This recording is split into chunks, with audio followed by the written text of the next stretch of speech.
Both sides are working to get voters to the polls for the runoffs. Atlanta Bureau Chief Archith Seshadri has more.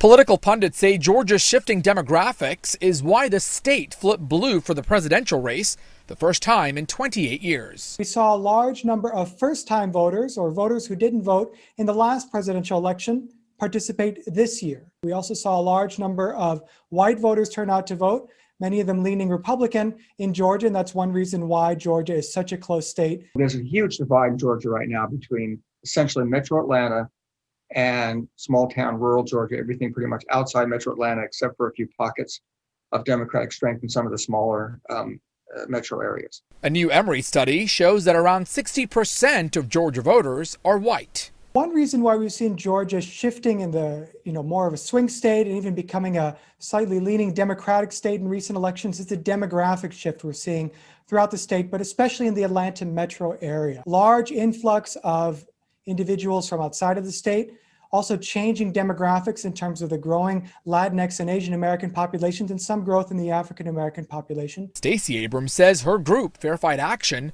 will mobilize minority voters. We're going to make sure we fight to keep the drop boxes there, that we fight to make sure that the rules of letting you fix any minor mistakes you made, that those remain real, because that's how we made it through. Political experts don't believe the runoffs will be a split ticket vote, meaning Georgia will either get 2 Republican senators or 2 Democratic senators. Mean that the Georgia of 10 years ago is not really the Georgia that we have today in terms of the demographic composition of the electorate. Reporting in Atlanta, Archith Seshadri, Atlanta Bureau Chief.